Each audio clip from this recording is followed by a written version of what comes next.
Okay, good evening and welcome to the final Writers Speak event of this academic year. My name is Duncan White and I convene this series on behalf of the Mahindra Humanities Centre. Today I have the honour of introducing Édouard Louis in conversation with Tara Menon.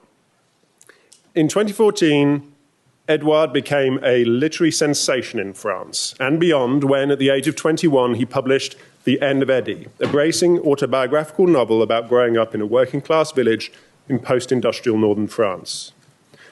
Édouard has gone on to write 6 more books, all of which operate in the ambiguous space between fiction, memoir, and non-fiction, and draw on themes of class, especially class distinction, family, sexuality, shame, violence, and the emancipatory possibilities of change. While these stories are told with self-lacerating honesty and are unsparing in their depictions of trauma and suffering, they are leavened by a generosity of spirit and sharpened by their anger and their politics. The 2 most recent of these novels, Monique Escapes and Collapse, were published in France in 2024, and translations of both will be published in English in June of this year.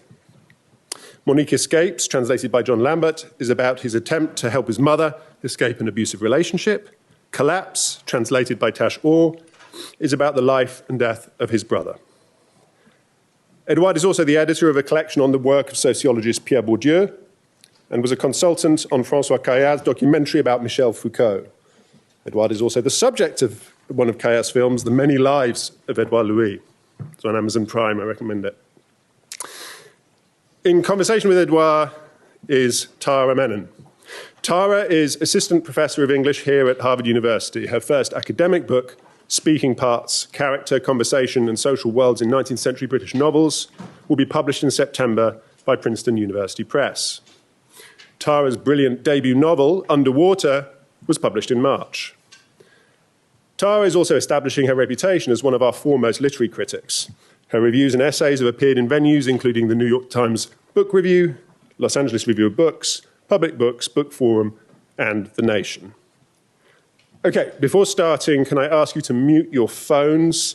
There will be opportunities for audience questions down the line. If you do have a question, please raise your hands. We will get a microphone to you. It's important that we have the mic so that we can get it for the recording and everybody can hear clearly. Okay, without further ado, please join me in welcoming Édouard and Tara.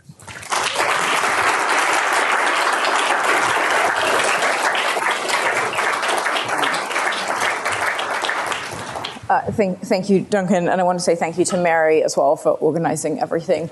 Welcome. Thank you. And thank all of you for being here. It's a beautiful day to come inside. We don't have a plan, but I have a vague plan in my head, and I would like to sort of go in chronological order of the books, which is to say I really want to get to these 2 unpublished in English books by the time we get to the end of the conversation. But I've split my books, your 7 books, into 3 piles. And that is because these first 3 books bear the word novel on the cover. The middle 2, which are about your father and your mother, don't. And then we've gone back to novel. So my first potentially too simple question is, what do you feel about the genre of the novel? Why do you want to call your books novels, or some of your books and not others of your books novels, given that you have said quite explicitly that you're quite against fiction and fictionality? Like, what do those categories mean to you? So first, it's very often the result of a mistake. Sometimes my publishing house don't put novel, and then when I reread the proof, I forget to check, and it's not on the book. And then people build a whole theory of why I put novel or not, because in fact the genre doesn't really have any importance to me. What I do when I write is writing, and I'm trying to catch as much truth as possible, as much reality as possible, as much complexity and depth as possible. Though, that being said, when I published my first book and then I used the category again, I loved using the category of novel, because precisely the thing is that very often the word novel is attached to fiction. Mm-hmm. And when we think about novel, we very often and traditionally think about fiction and the building of a fictionalized character and a fictionalized story. And to me, this category of novel reflects much more a literary construction, a literary craft, a formal experimentation, a certain kind of editing, a certain way of putting things in and leaving things out. And to me, the thing is, when you want to do autobiographical work, when you want to write autobiography, when you want to write truth as much as possible, as much as you can,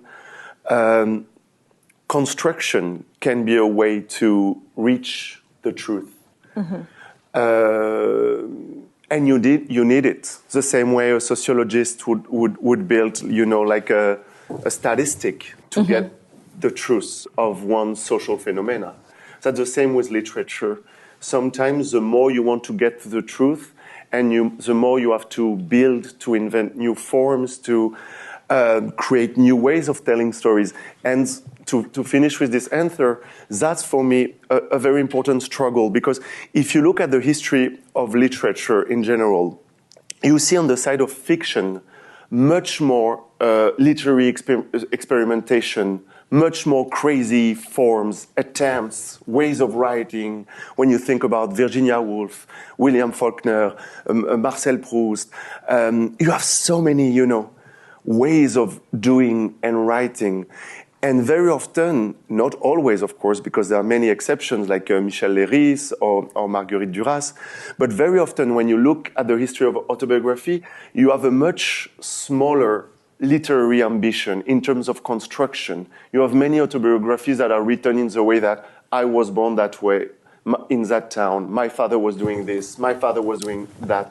And it's funny to acknowledge the fact that even for some of the most creative writers, like Pablo Neruda in poetry, or Simone de Beauvoir in fiction, or James Baldwin in fiction, when those people write books of fiction, they try new forms, new way of writing with several voices, writing with several levels.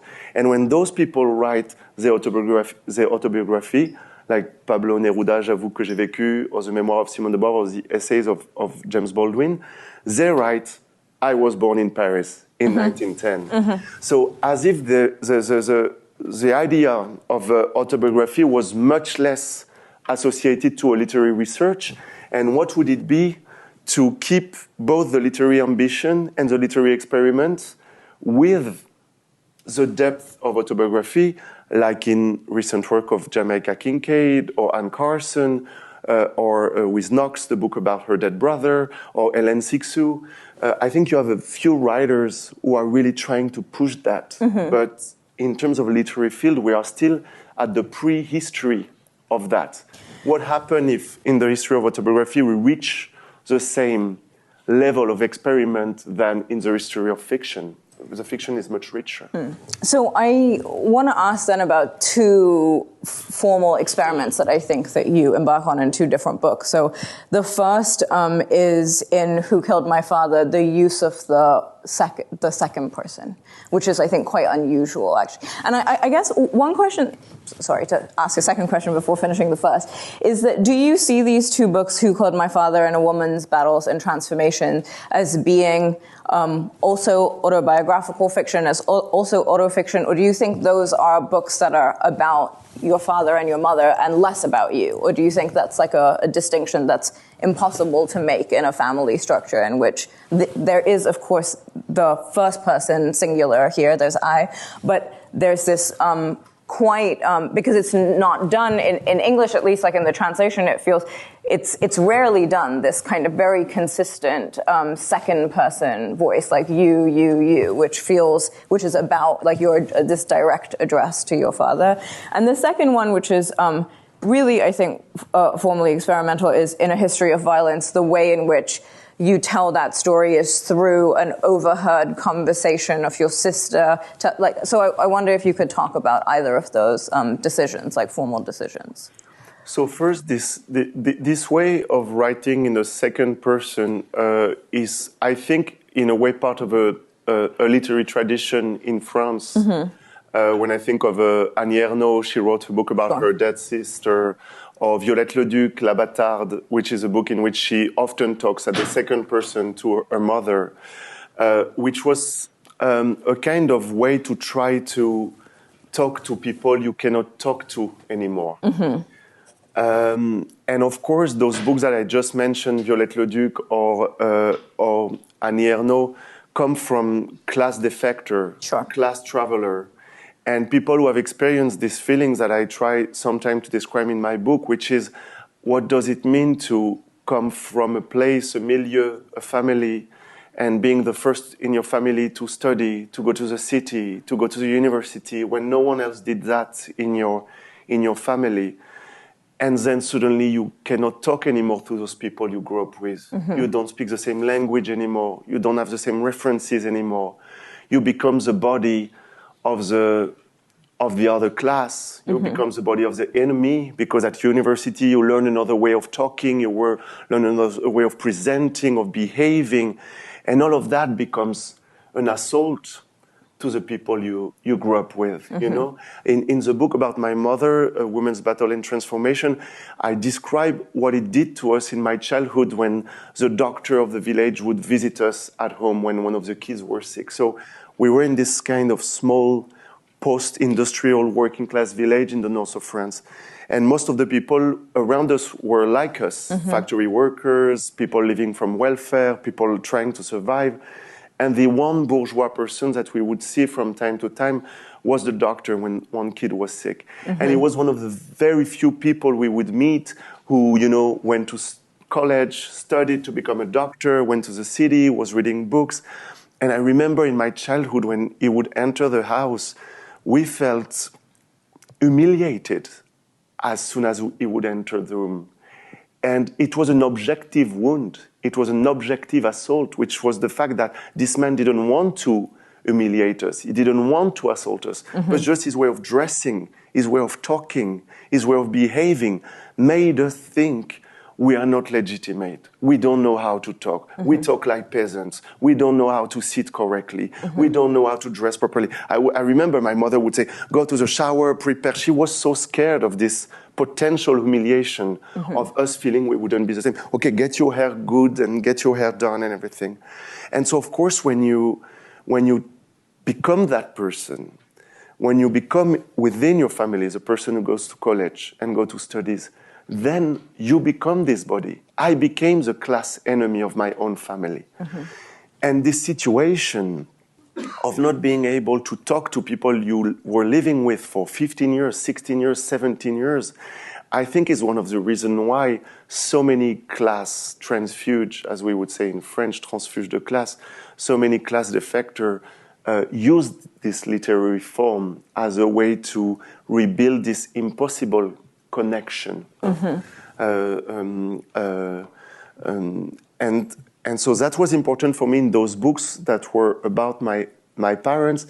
And that's related to your second question about history of violence, where the voice is very different because it's an autobiography but told by someone else. So actually it's a story that happened to me, but my sister is telling the story from the other side of the door. I create a situation in which I am in the bedroom and I can listen my sister telling the story.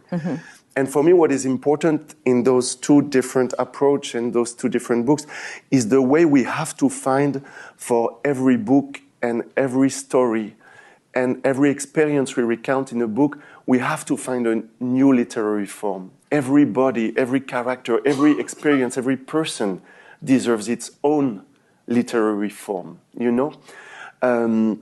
When I wanted to talk about my father and the violence of the political system upon him, I got inspired by pamphlets, by Émile Zola, by Marguerite Duras. When I wrote my book, The End of Eddy, about my childhood, talking about the shame of my homosexuality in my childhood, I wanted to find the tone of a confession. I was reading Saint-Augustin, I was reading Rousseau, I was reading the autobiography of André Gide, Si le grain ne meurt.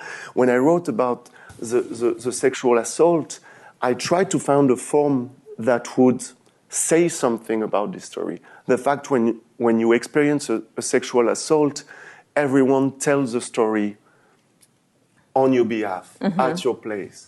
You have the police commenting what happened to you, the doctors commenting what happened to you, your friends commenting what happened to you, the judges commenting what happened to you.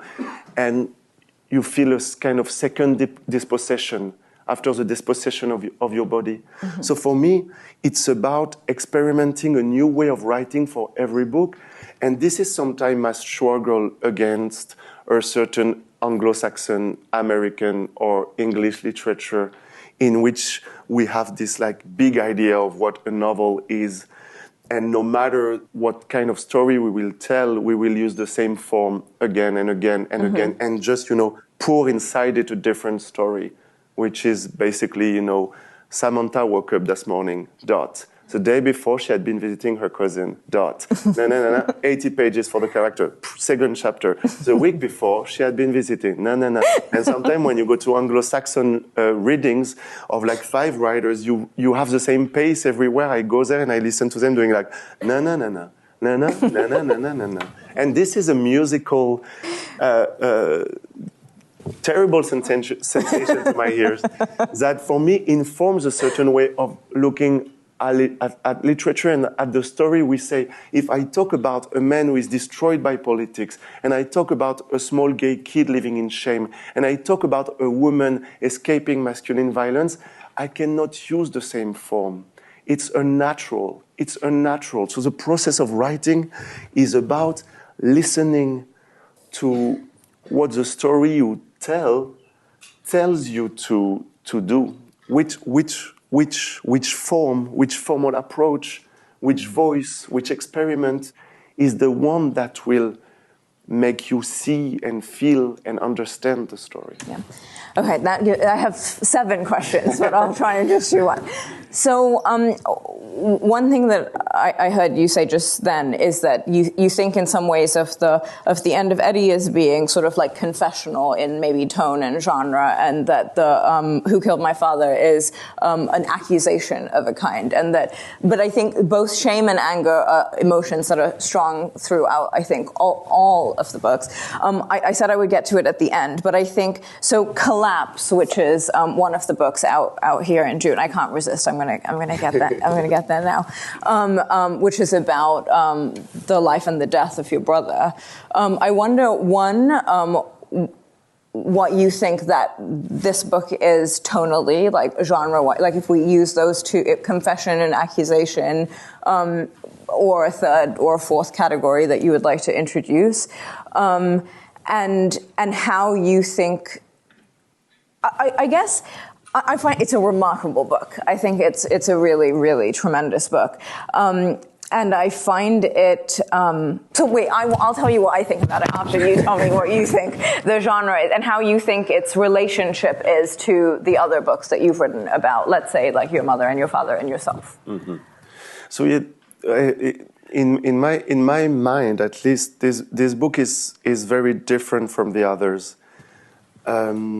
Because this book was born out of a mistake, which is the fact that when my mother called me a few years ago to tell me that my brother had just died, he was 30 years old, he was found on the floor of his kitchen in his own puke, in his own vomit, dead, alone. At the moment my mother called me to tell me he's dead, I thought the story of his life is a story of an extreme social determinism and the violence of social determinism going so far that it would destroy someone. And I had been writing about social determinism in The End of Eddy, in Who Killed My Father, with the frames mostly of Pierre Bourdieu, Didier Ribon, Abdelmalek Sayad, like all the sociological tradition. And I started to write the book this way, with my frame, with my usual frame, with all the books I have around my shelf when I write around my desk. And I started writing and writing and writing and writing. And the book was not working. You know the feeling when we write and it's not working. Well, yeah. Yeah. We have to start again and again. And I would make like 5 drafts of the book, and 6 and 7 and 8 and 10 and 11. My friend could tell the story, could witness like how crazy I was getting. And every version I was doing was still as bad as the previous one. There was something wrong. There was something false. There was something not working. And I couldn't figure out what it was. I couldn't figure out what was the problem. And one day, my closest friend, Didier Ribon, he gave me a book that Michel Foucault wrote about Ludwig Binswanger, who was an alternative kind of Swiss-German psychiatrist who wrote about trauma, depression, despair, melancholy most of all. And I read this book, and something changed inside me.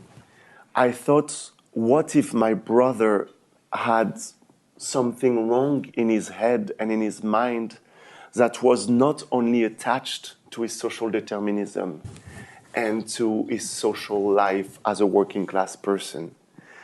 And then I started to think about my brother. And one of the things I realized was the fact that during all his life, my brother had giant dreams. He had giant dreams. He was dreaming of becoming, a real estate billionaire and buy a whole city, and own the whole city, like Donald Trump, and being this kind of far-right billionaire who would exploit people and make so much money from the others. He had the dream of fixing the Notre Dame Cathedral long time before the fire, but he said, one day I will rebuild cathedral, and the president of France will invite me to the Élysée to meet me because I will be the guy who do everything. And he was dreaming of becoming the most famous butcher in France and opening a butcher shop where Madonna and Brad Pitt would come and paparazzi would make pictures because it would be the hot spot where everyone goes. And the thing is that those dreams were not just 10 seconds dreams like the ones we had in my childhood. What if I win the lottery? Or if I have an old billionaire aunt that I don't know who suddenly get me money? We would talk about this all the time in my childhood. But those were escapes more than dreams. Whereas for my brother, those dreams were so the material of his life. He tried to become a butcher. He tried to learn how to fix a cathedral. He was spending months and learning. And when I started to think about it, I thought, one of the shape of social violence in my childhood was the way that social violence was shaping and framing our dreams.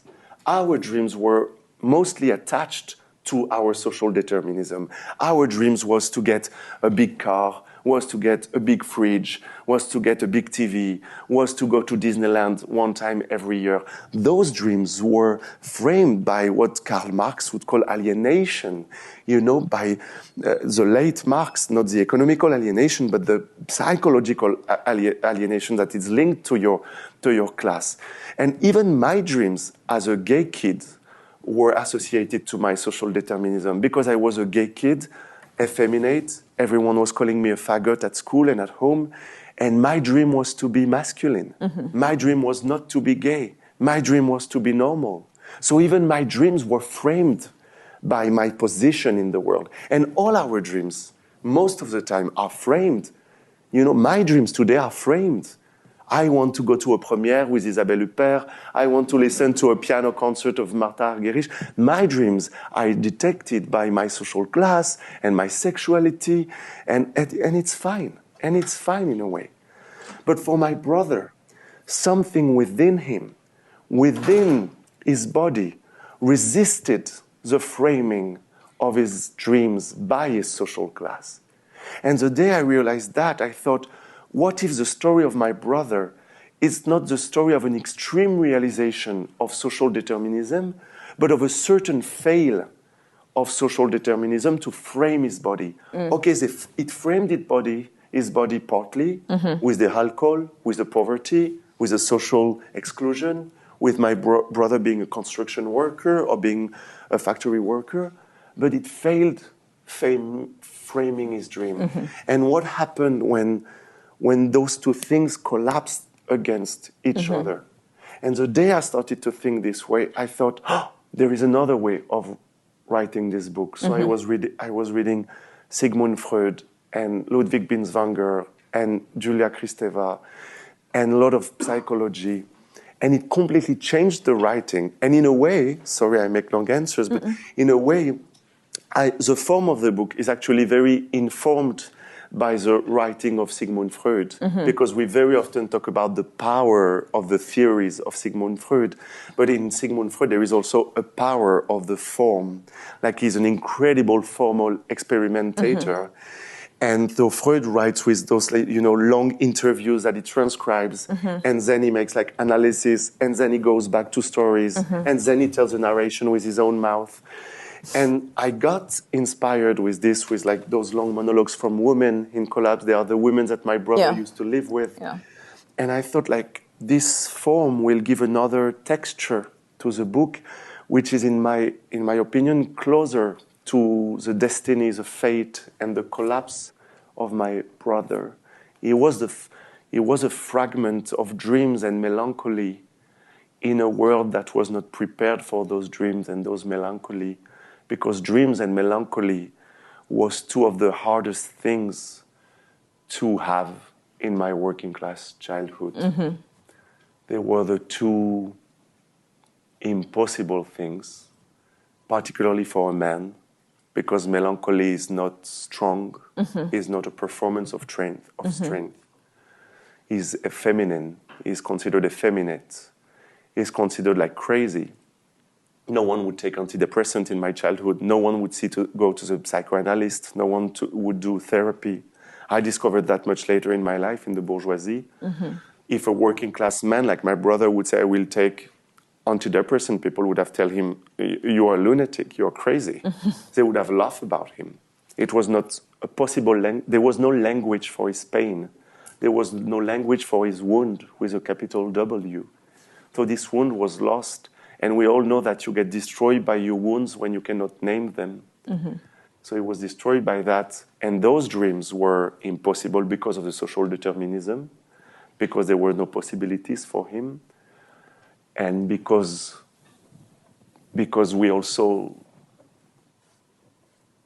we suffered a lot. And sometimes when you suffer, you want the other rounds around you to suffer too.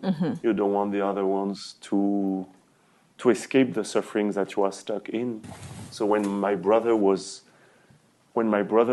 dreaming, my father was laughing, My brother was saying, I will rebuild Notre Dame.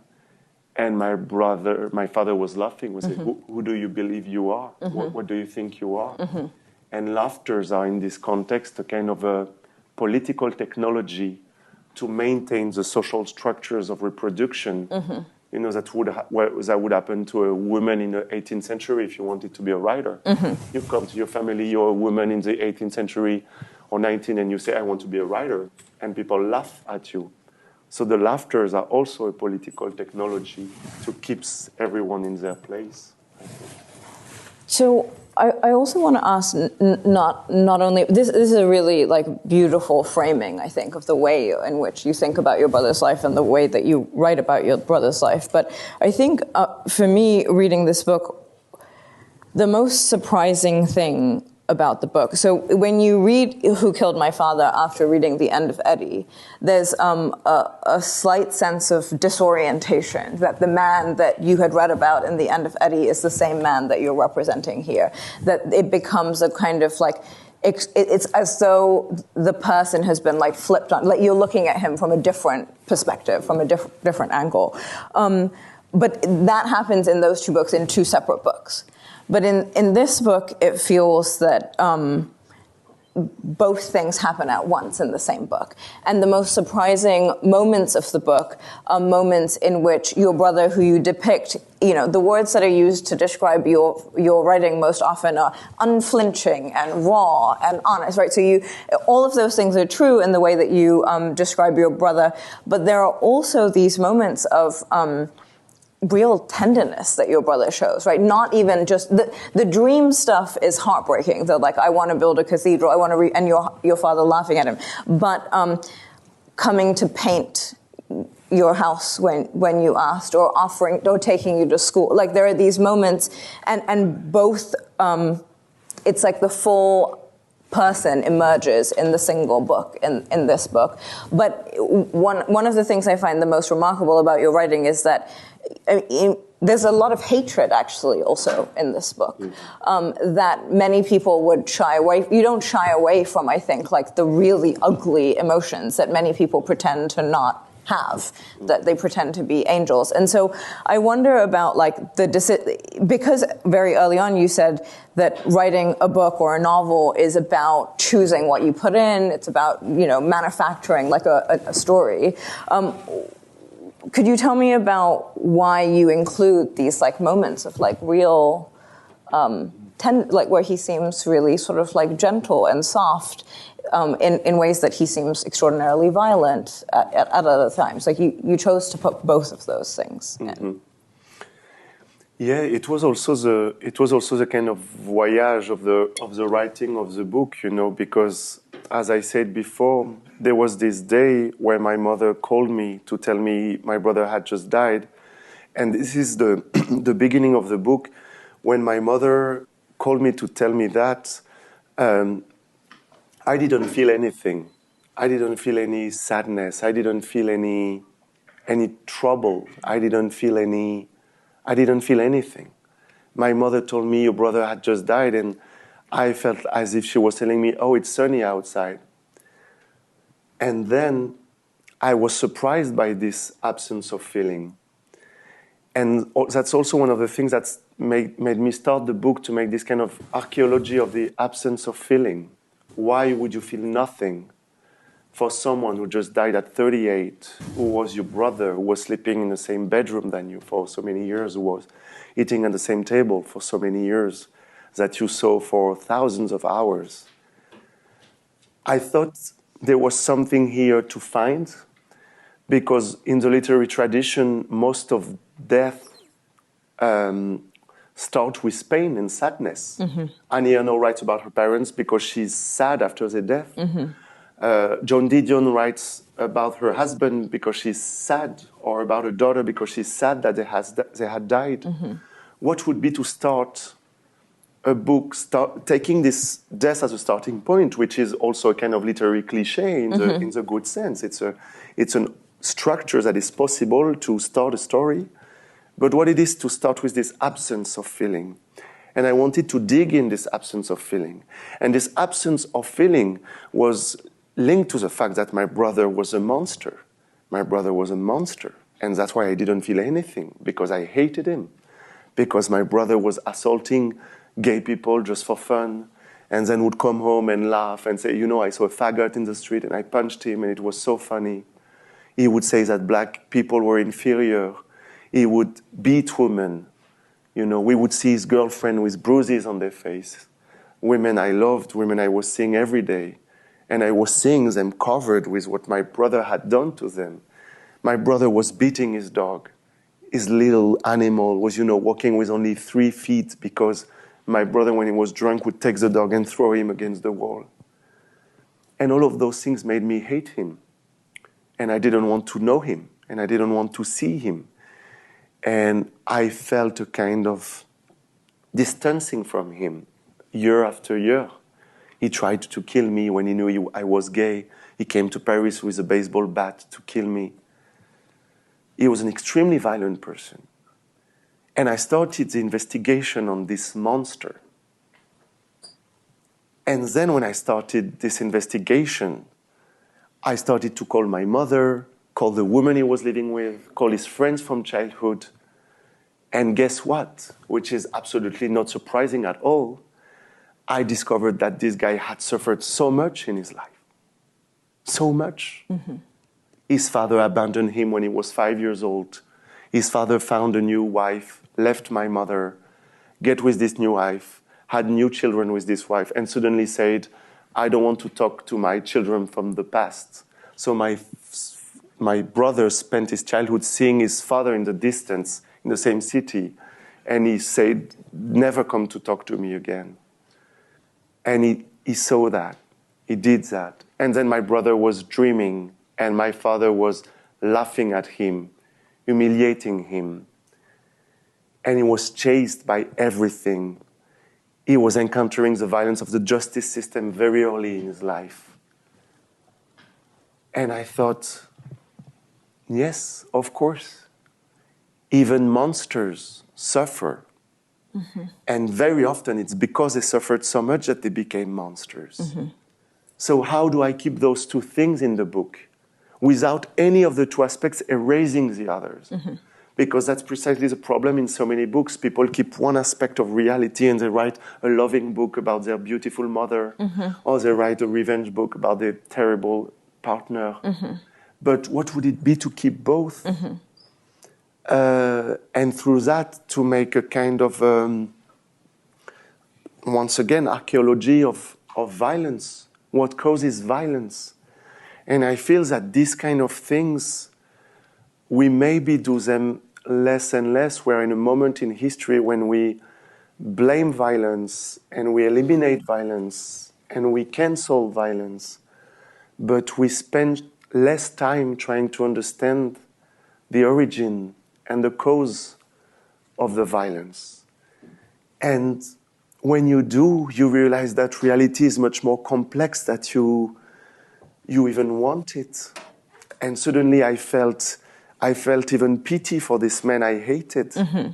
So the undertitle of the book could be Pity for the Monsters.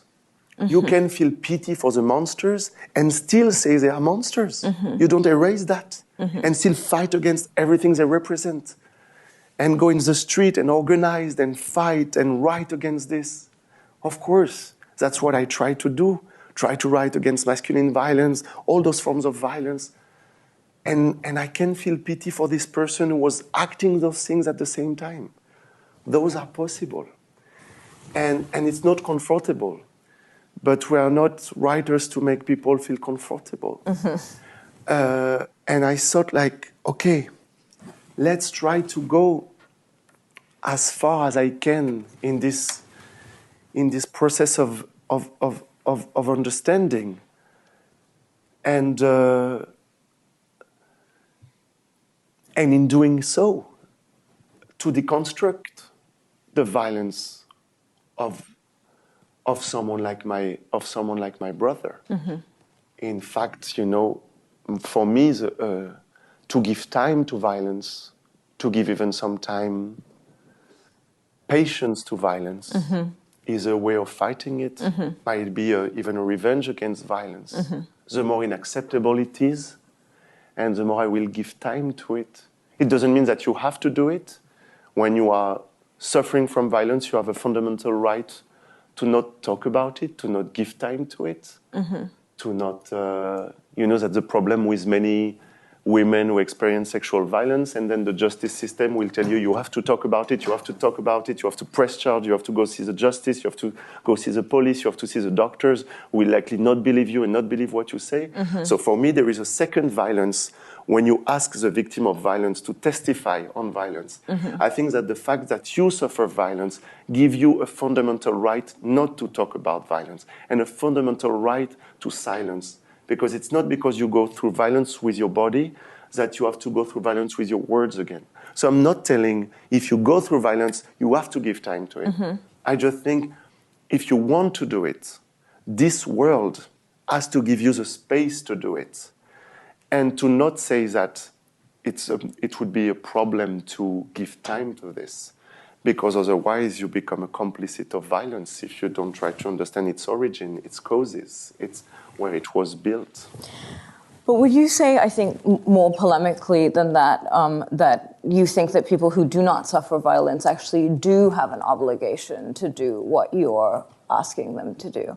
That, if you are outside of a system of violence because of your own fortune and privilege, that actually the exercise that you're doing in this novel is one that, people are obligated to do? Absolutely. I believe so. I believe that, and I know it's a big discussion in America where we say, can we talk on behalf of the others? Can we talk for the others? Is it possible to talk for the others? I never ask this question. Rather, I make a statement and I say, you have to talk on behalf of the others. It's extremely important because if you don't do, so many things will never be said. I often quote in a complete different context and, of course, incomparable and much more violent. But I often quote this idea of Primo Levi. As you know, Primo Levi is the survivor of Auschwitz, of the concentration camps, a survivor. And he spent his life writing about concentration camps, and Auschwitz in particular. And in the end of his life, he published a last collection of essays, which is called The Drowned and the Saved, Les Naufragés et les Rescapés, in which he says something which is very disturbing. He says, the more times go and the less I have the impression of being a witness of Auschwitz, because the real witnesses of Auschwitz have died from Auschwitz. He said, if you would go until the extreme violence of Auschwitz, by definition, it would kill you. And only the one who escape the full extremity of violence can talk, because the full extremity of violence equals death. And then Primo Levi says, it means that when you talk about Auschwitz, you have to talk on behalf of the others. Otherwise, you are complicit of the invisibilization of the highest forms of violence. So what would it be to think that way in different contexts, in different situations? What do we erase? What form of violence do we make silent and therefore becomes more or less complicit of when we refuse to talk on behalf of the others? I think we have a responsibility to do it. We have a responsibility to do it. So you said, not in this answer, but in the previous one, that writers are not there to make readers feel comfortable. When you imagine somebody reading your book, or any of your books, what do you want them to feel? Shame? Shame. Anger? Tenderness. What don't you want them to feel? Happy.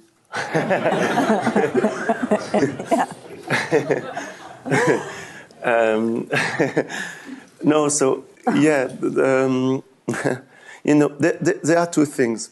First, I want to say one more thing about what we were saying before.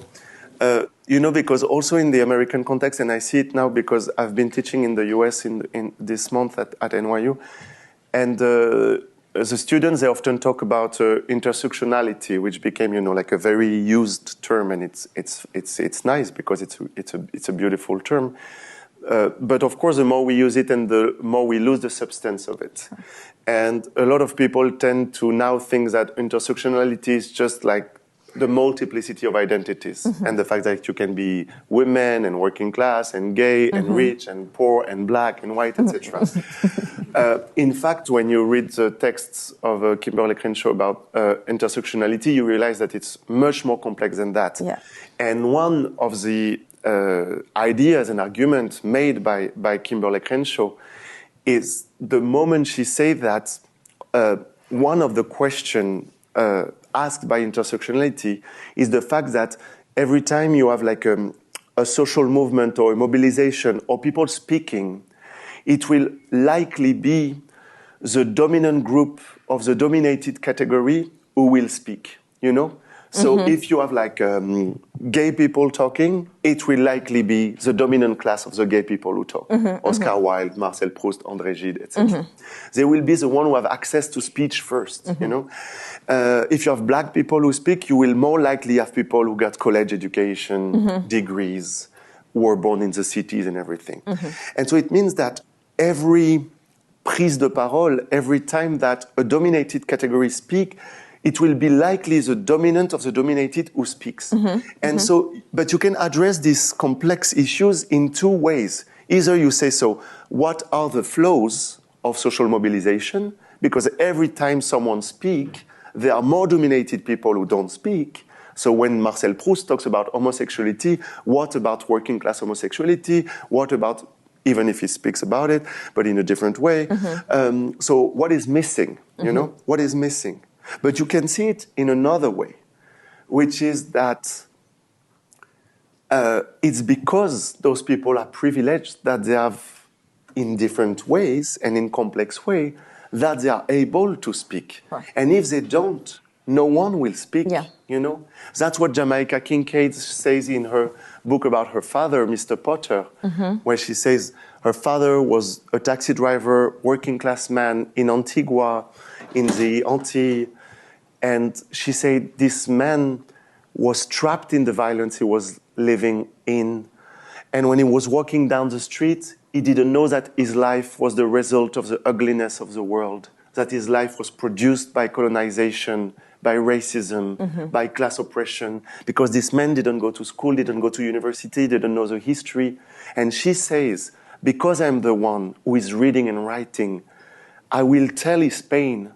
And she says again and again in the book, this man who walked down the street doesn't know that his life is the result of the ugliness of the world.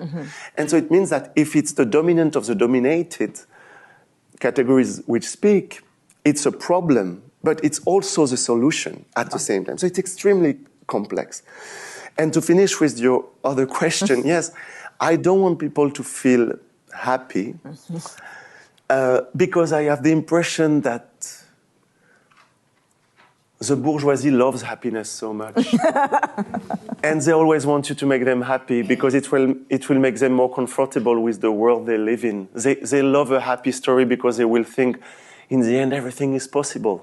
And so they don't have to confront so much. They don't have to confront so much the fact that the world is ugly and that maybe they participate in it. Maybe they vote for people who reproduce the ugliness of this world. Maybe they support politics who help this ugliness and this violence. And then they want you to give a beautiful story so much. So when I wrote those two books about my mother, which was my two happiest books in a way, because those books are about a woman who eventually escaped masculine domination and violence. My mother was living with two different violent men that she managed to escape from, and she managed to build happiness in her life and to move in another place far from those men and to be more free and more happy and become friends with Catherine Deneuve and have this crazy life. And when I was writing those books, I felt really confronted to an ethical question. How do I do not to make the bourgeoisie happy and not to have them say, you know, when you fight hard enough, everything is possible. But I will say, a woman's battles and transformations, I read and read at the time as well as not actually that happy. Like the ending is in fact not that happy. Like she has escaped one relationship and one man, but has sort of ended up also. Whereas I can see how you would struggle a little bit more with Monique Escapes like that. But I want to ask you, so the two words you used in English were different from the words that you used in French, which is that you used class defector in English and class traveler in English, which neither of those words is exactly the translation of the French word. And those are very different. Traveler and defector are extraordinarily different words. And I wonder how you think about your relationship to the class of your own now relationship to the class of your parents, and whether that, I mean, one thing that I notice as you read, you know, I reread these 7 books, is that your literary references and influences have changed, you know, they change over the course of the 7 books, and I wonder what it feels like. I guess maybe a question is, something that's really always irritated me is that the End of Eddy is also like a very bad translation of the, as in the, not the, no, oh my God, title. Not the book, just the title. Well, or not a bad translation, but no, but it's definitely more shallow. It's a different translation to. I wanted finishing off Eddie Bellegal, but they say it's too violent, and I say the world is violent, but they say, yeah, right. So I guess, yeah, so because the End of Eddy, finishing off is a much closer translation. And that, but I wonder whether now, if you were to write that book, if you were to write the End of Eddy, like how do you feel that would be a different book now, I guess? Yeah, it would be a very different book, and in a way for good and bad reasons. It would be a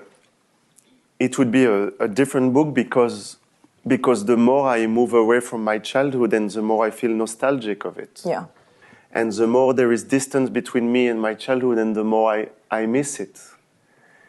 And I know that it's in a way a problem, because when you are far from things, you romanticize them. Mm-hmm.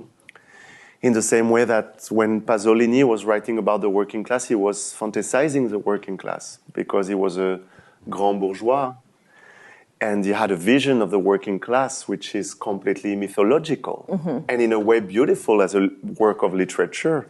But if you think of truth and political effect of truth, there was also a different context in which he was writing them. But still, it's also linked to his distance to mm-hmm. this world. The working class always being the good people. You know, if you read the Theorem, or if you watch the movie Theorem, everyone is a bad person in the dominant class, and the only good person are the working class, mm-hmm. and the artists, and the mythology of the working class being like good people, nice people, authentic people is one of the ways that the classism takes shape in the bourgeoisie. A little bit like racist people during colonialism would sometimes describe colonized people as good savages. Sure. They have a secret about life. They are living the real life. Mm-hmm. They know life. They know the authenticity. So in fact, it's very interesting to see how much racism and classism sometimes applies same psychological structure mm-hmm. and analysis.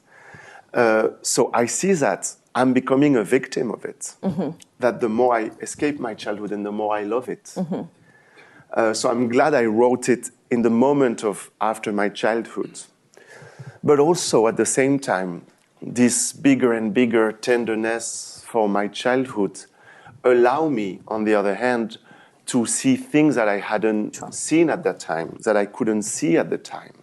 What I was mentioning about my brother. Mm-hmm. I couldn't see it. Sure. The fact that my brother wanted to escape and tried to escape is something that took time for me to understand, because when I was a teenager and when I started to write the End of Eddy, I had this kind of arrogance of the class defector. Mm-hmm. When you are 17 or 18 and you think, I want to escape and they don't want to escape. Mm-hmm. I am movement and they are still. Mm-hmm. I am moving and they are staying. And of course, in a way, it's a terrible way of thinking and naive and stupid way of thinking. But maybe you need to believe in these false things when you are 17 to gather the strength to escape. Sure. And then little by little, writing my books, I realized everybody wants to escape. Mm-hmm. And that's also why I wrote all this ensemble of books, mm-hmm. because those books are, in a way, altogether a kind of anthropology of escapes. Mm-hmm. We live in a world where everyone wants to escape, but sometimes the fact that they want to escape makes them even more prisoner. Mm-hmm. And sometimes the fact that they escape actually makes them escape, a little bit like in Greek tragedies, mm-hmm. you know. The more Oedipus is trying to escape, and the more is a prisoner. Whereas some other characters, when they want to escape, they actually escape. Mm-hmm. But you have those movements everywhere. And this is something I wasn't able to see when I was a teenager. And then, even now, when I read Proust, or when I read Woolf, or when I read about so many people who wants to escape, and maybe it's a kind of universal trait mm-hmm. that we all share. Mm-hmm. Like how many of us, we walk down the street sometime and we think, what if I had another life? Mm-hmm. What if I could escape in another country, far from my family, far from my children, mm-hmm. far from even my friends, if I could reinvent everything mm-hmm. and have another name and have another job mm-hmm. and being another person. And why is the world we live in making this so difficult? Mm-hmm. Actually, if you look at it closely, so many people suffer from the impossibility of change in the same way that we can suffer from homophobia or masculine domination. The impossibility of changing can be something that completely destroys you. The same way that homophobia can destroy you. How many people killed themselves, committed suicide? Like the mother of Peter Anker in her book, his book about his mother. She killed herself because she could not escape. She could not have another life. So what happens if we take this issue seriously at a political level, the same way we do with homophobia or masculine domination in the left? What if we would create, for example, in our governments, Ministry of Metamorphosis, Ministry of Change, Ministry of Escape? You know that government actually can do this. If in Italy the mafia is trying to kill you, the Italian government can give you a new name, new papers. They can make you disappear. Yeah. We know the technology to do it. Why isn't it a universal right? Why don't? It's true. It's not funny. It's the truth. What if we had come to see the mother of Peter Anker and tell her, okay, we will give you a new passport, a new name, a new country, a new place, a new life? Maybe she would have not committed suicide. Maybe she would have not committed suicide. It's such a big story. And look at those people in Virginia Woolf or Proust who are stuck every day and think like, what if I could live differently? What if I could live differently? Look at Lillian Bettencourt, this hugely rich woman, when she met this crazy gay guy who took her to travel and live another life. And look how happy she was for this moment where she could be something else. And I think actually that the thread of all my books, you know, what do we do with change and why don't we take it more seriously at a political level? Yeah. It is actually time for us to turn to all of you for questions. So I have many more, but if anyone has questions that they would like to ask.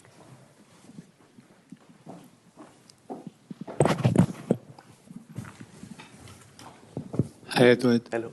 I have a question about an article you wrote a few years ago about Toni Morrison.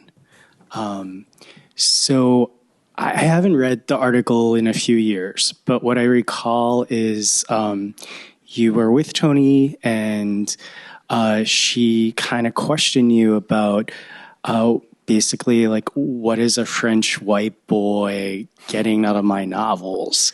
Were you able to convince her about why you got something out of them?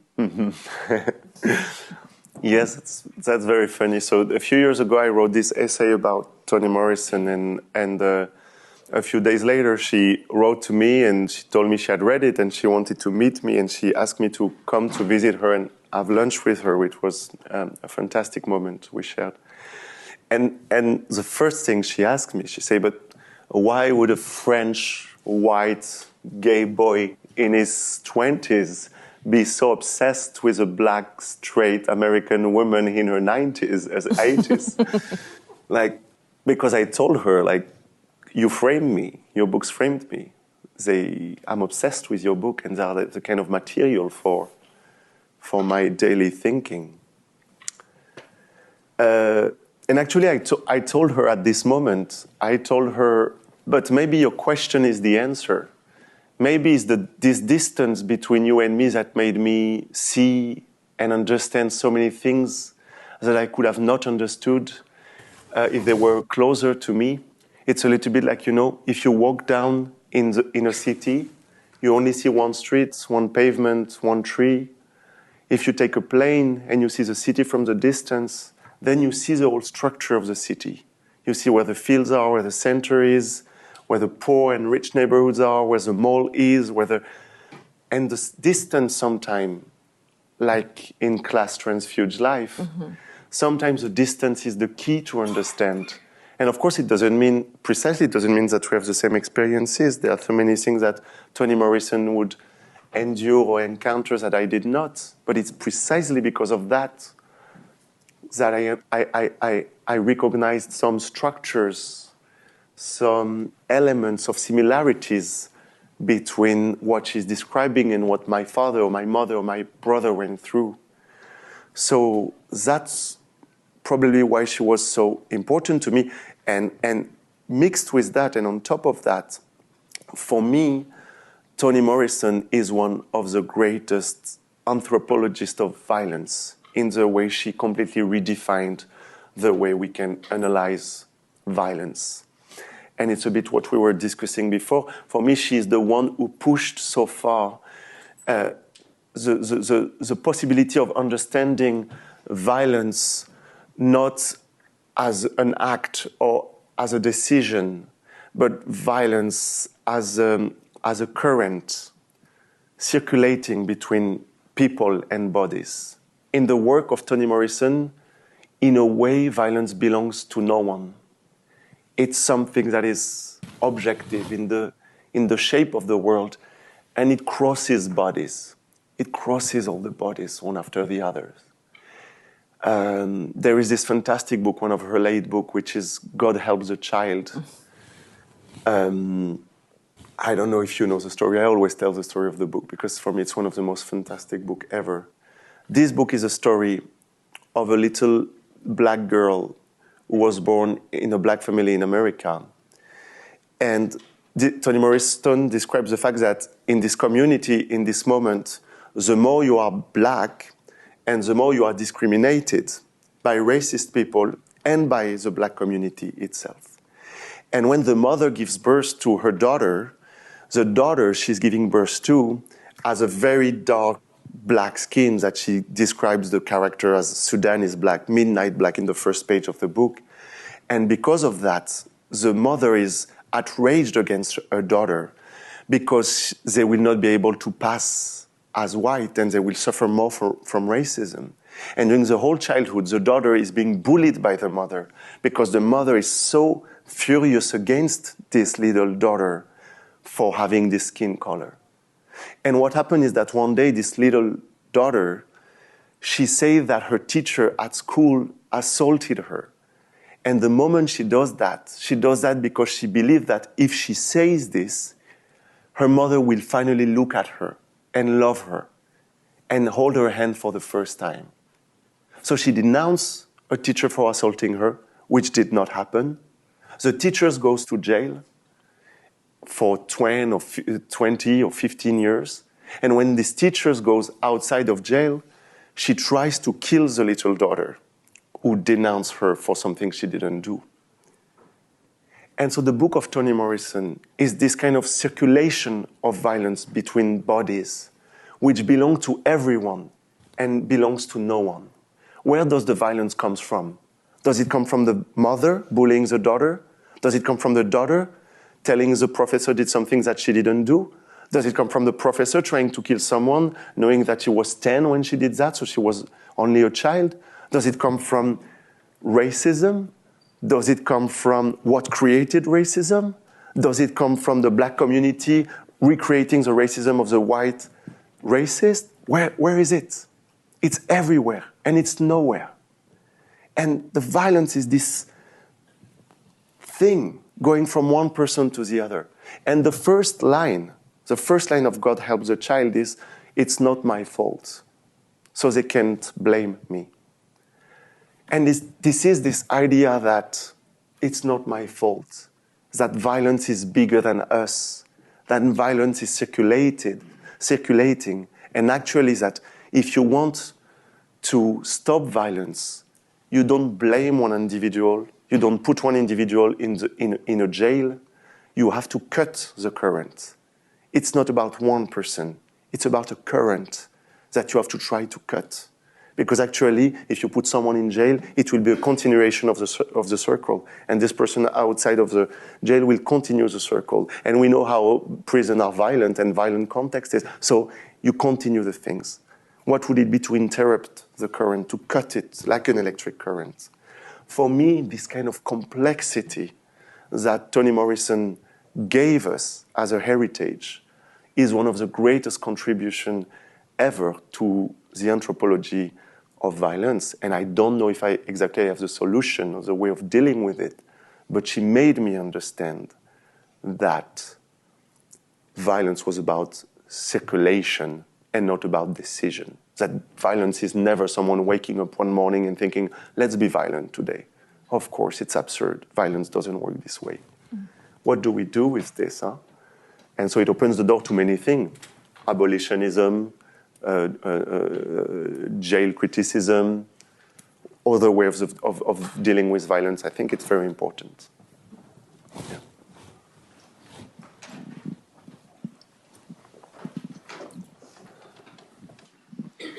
Thank you for being here. So I have a question. So you come upon this tension between finding your brother a monster and then kind of recognizing some of the causal and systemic sources of that monstrosity. And I was wondering how this sort of, like, it seems like this, both the epiphany moment and a more general realization, how does that kind of change the way you feel when you look back on former writings about the same subject? Mm-hmm. You know, in a way, it's yes, because I wrote this book recently, and now, once again, I wrote in a very different way about my brother, and the fact that I tried to give him a sort of like, once again, time and patience that I would have not give to him when I wrote The End of Eddy, makes it very different. And he's a very different person in The End of Eddy and in Collapse. He's like two different persons, being the same person, but in very different ways. But at the same time, it's also part of my literary journey to try to keep the kind of radicality of what I say in every book. Like, for me, every book is also, in a way, a statement about a certain form of violence. And if in one book I was putting all the forms of violence, then my statement would be less radical. You know, it would be more shallow, which is to say that when I wrote The End of Eddy about the homophobia and the homophobia of my childhood and the homophobia that I suffered, if I had described in this book all the sufferings that my father went through, I think that people would have looked less closely to homophobia, because they would have said, oh, also poor men. And then the idea of complexity, like often in our society, would have been in a way instrumentalized and weaponized to not look at something. You know, like what I say is that when I talk about in Who Killed My Father, the fact that my father suffered from the political violence, if in this book I would insist a lot on his homophobia, then people would take less into consideration the sufferings that he went through. You know, people use very often complexity as a way to never confront radicality and radical issues. So in every book, I'm trying to push a different kind of radicality that all coexist in the same place, in the same family, in the same moments, in the same milieu, but all of them have their own importance. And at a literary level, at the level of the construction, once again, I have the impression that if I put them all together, people will look less closely at it. And of course, when I write, I think a lot about my readers, because I think a lot about how can I write against them? How can I make not them feeling happy or comfortable? And so when I wrote this book about my childhood, already I remember thinking, if I go too far about the pain that my father suffered from, then people would say, oh, poor man. And they would not criticize the homophobic aspect as much as they would do. So, because, you know, also more generally in literature, plurality and complexity are often used and weaponized and instrumentalized as a way to make literature less confrontational, you know. Because you have many writers who would say there are many ways of looking at reality, so none of those ways are objectives, because you can take so much different looks at reality. That's why also there are so many books that takes, like, for every chapter a different character who says a story from a different angle, you know. This is a little bit this idea that literature is about the complexity of the point of view, and in the end there is no absolute objective point of view, because if we are here in this room, we can tell the story from so many different point of views. But I have the impression that this idea is often used to make literature less radical. Because if you say everything is complex, there is no objectivity, you have less room for criticism, contrary to science, contrary to sociology and everything. So what I try to do is to build every book a different space of radicality, where all those spaces of radicality coexist together and are all objective in the same way. My father was objectively a victim, and he was objectively a violent person, and objectively something else. And I put all those things in a different book because all of them have their own importance. And if I put them together, people will erase those in creating this more social democrat approach, saying, oh, everything is complex, you know? Everything is complex in the end. But it's not because that everything is complex that there is no objectivity. It's a terrible mistake to oppose complexity and objectivity, you know? It's a complete mistake. I very often quote the play of Wajdi Mouahad called Incendie, which is the story of you know, she's a woman in a context of war. And one day she's being put in jail because of this context. It's a very complex story. She's in jail, and there she's raped every day by a man, again and again. And one day she realized that this man who raped her was her son that she lost when she was sent to jail in the beginning of the war. So she was a mother, she has a baby, she's being put in jail, she's in jail for decades and decades. The son grows up, and she doesn't know that this son becomes the guy in the jail who raped her again and again and again, and she will have children from him. And in the moment this woman is going to die, she writes 2 letters. She writes 1 letter to the son and 1 letter to the rapist. And to the rapist, she tells him, I hate you, and you destroyed me, and I will never forgive what you did to me. And to the son, she tells him, you are my son, I wish I had known you, I wish I knew who you were, I wish I saw you walking for the first time, talking for the first time, and I never did that. And you see in this scene that he is both objectively a son and both objectively a rapist. And those 2 objective realities, they don't cancel each other, you know? They don't cancel each other. So in a way, my books are trying to do the same, to address all the radicalities in their way, and they make reality complex, but this complexity is not contradictory with objectivity. This man is objectively a rapist. This man is objectively a son. This person is objectively a murderer. This person is objectively a victim. And what would it mean to put those things together? Yeah. We have time for one more.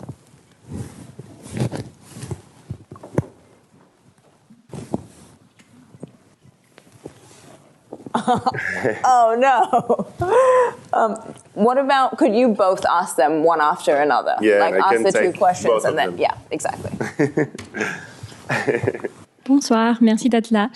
I'm wondering if you can talk a bit more about Marcel Proust, because you've mentioned him multiple times. I'm also reading him. I love reading him. I have trouble putting words on it. So I'm curious about how reading him has like changed you, how you think about his... Who? Marcel Proust. Ah, Marcel Proust. Yes, merci beaucoup. Okay, of course. I was just wondering if you would talk more about like the political reading of your books, because I think some people would use them as like a window into understanding like the French working class and like the rise of the far right, and would say like they're more of like a validation of like the new the popularity of Marine Le Pen, or like a critique of the French establishment. So I was just wondering like how you feel about people making these interpretations and like what you would say to those. Mm-hmm. Those are quite different questions. Very different.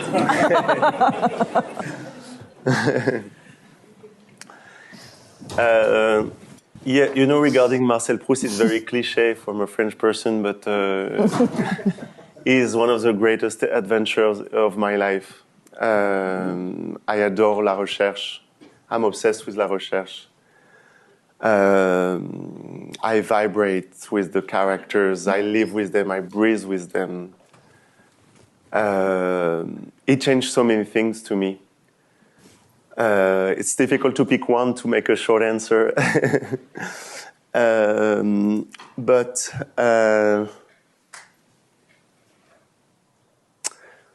would say quickly 2 things. One thing, of course, that was Okay, three very small things. One thing that was very important for me was the fact that when people would talk about Proust when I was a teenager and I hadn't read it yet, people were talking about it in a very sentimental way. You know, it's about a man in the high class falling in love, being surrounded by people who fall in love, and he goes to the beach once a year, and he grows old, and people grow old around him, and he describes the trees, and he describes a dress, which is partly true.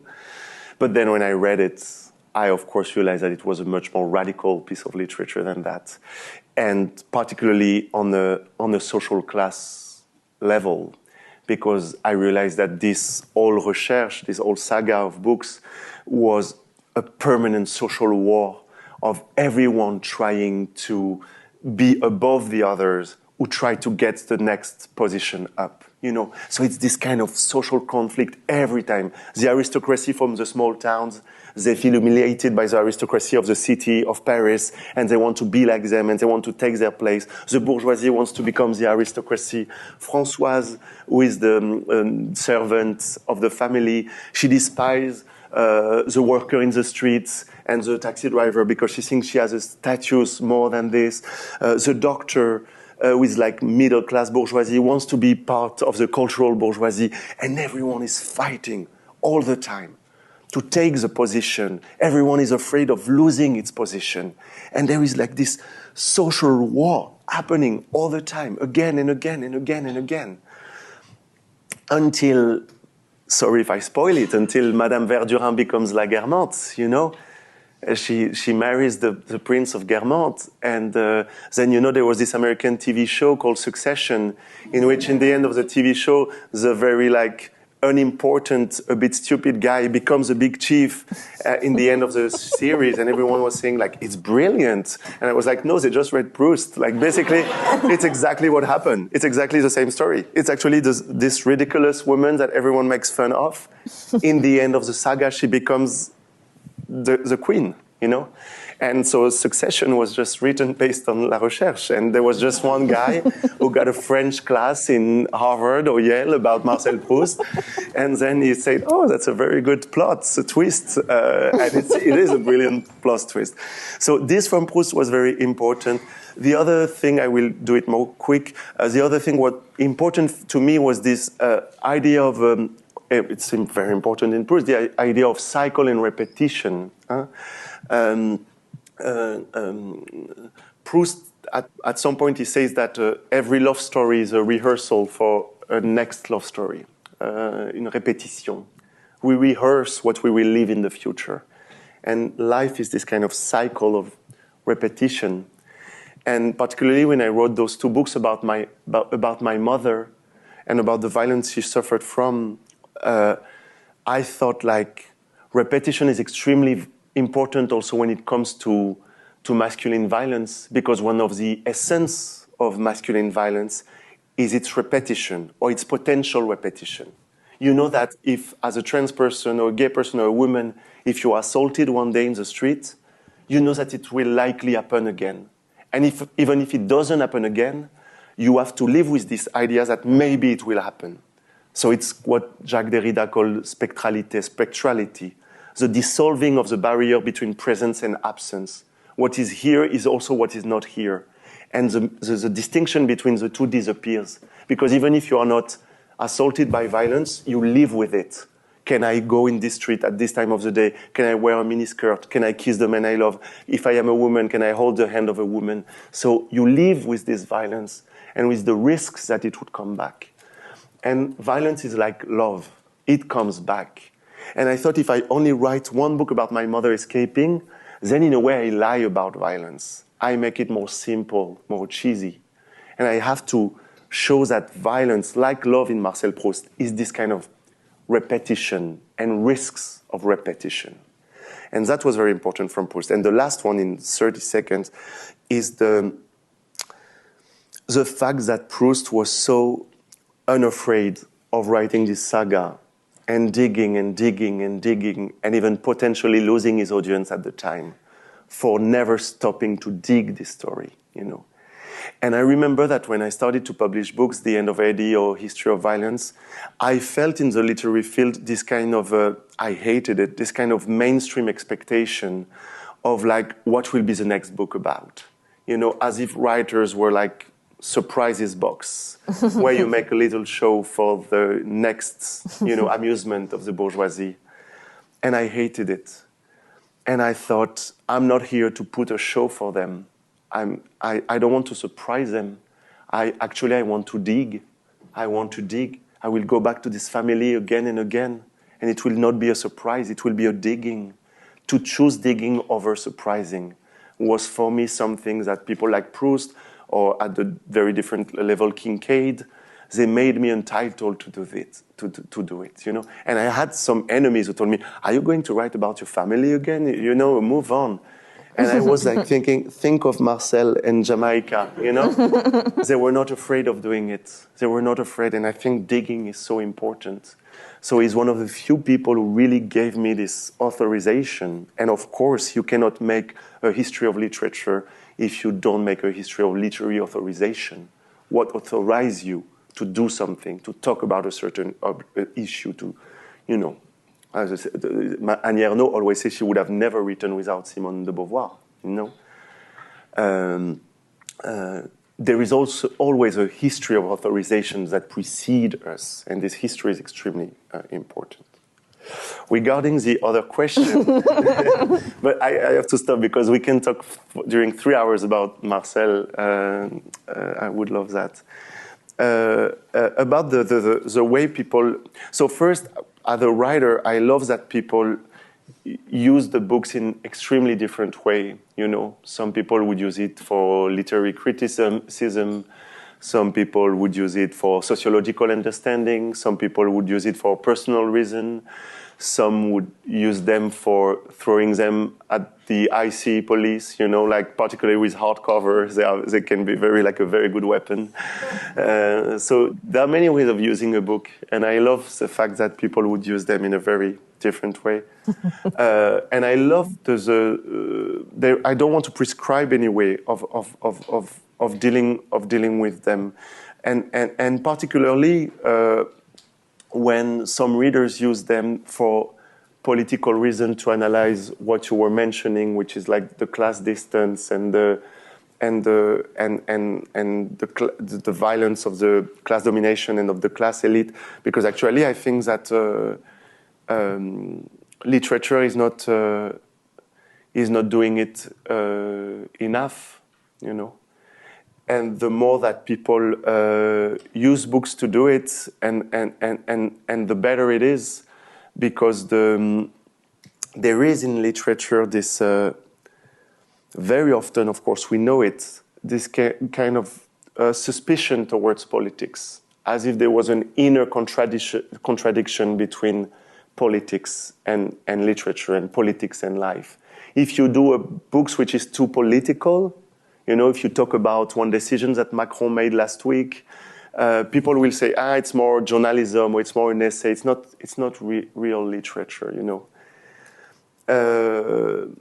You can talk about politics only when it's like the big moments of political history. Of course, if you talk about Russian Revolution, this is a noble subject in literature. But what does it mean to talk about a decision that Macron made 2 weeks ago, that Sarkozy made one day, 8 years ago? And that's the statement I try to make in Who Killed My Father, the fact that in the working class of my childhood, those decisions, those micro decisions that appear that micro for the others, were so important to us. The fact that a welfare was cut, the fact that the government would stop reimbursing medication, the fact that suddenly one hospital close to us was closed because of one single political decision, that was affecting our bodies in such a way that was even bigger than big political structures sometimes, than the big revolutions that happened 40 years ago, you know? It was our life. And a decision, as I always say, a decision of Macron or Sarkozy were, for my father, as intimate as his first kiss or the first time he made love. It was part of his body.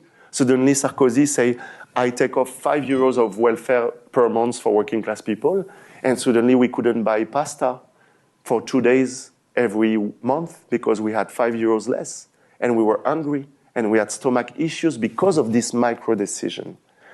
And then when I heard people telling me a piece of literature shouldn't be too political and particularly not too specific about politics because then it's not real literature, I felt it was a way of erasing a life like the one of my father or my mother or my... So when I talk about, you know, everybody say the intimate is political, but in fact what I try to describe is the other way around, is that the political is intimate.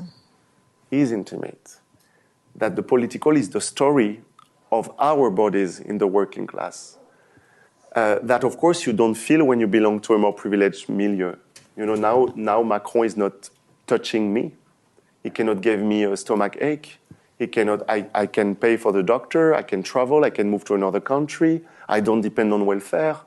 I don't depend on politics anymore. But my father does, and I did when I was a child. So we are not living experiencing politics the same way. And then the dominant class, even if dominant class is a very complex, of course, category, but then they turn this political condition into an aesthetical prescription of saying real literature and beauty in literature cannot be about Macron making a decision because it's about life, and life is not about that. But they say this because they don't live it. You know, because once again, describing a decision by Macron is like describing a kiss for me. It's like describing someone walking in a forest. It's part of your body. And so if people use also the books for this kind of social and political critique, and I hope, of course, it's not the only reason, because when you write about a working class, you also don't want to be only put in this category. It's the same way that Toni Morrison was saying, when you write about Black people, you are reduced to someone who is like screaming against injustice. And Toni Morrison was talking about the violence of not seeing the formal work, everything that we have been talking, because you are a clever and good person. But it can be also a form of violence. You know, then people tell you because you belong to a dominated group or category, what you do is only political and nothing else. So it could be a violent thing. But on the other way, it's also important for me that people can do it sometime, not always. It's not only what I do, but it's part of what I do, and I wish people would do it more. With that.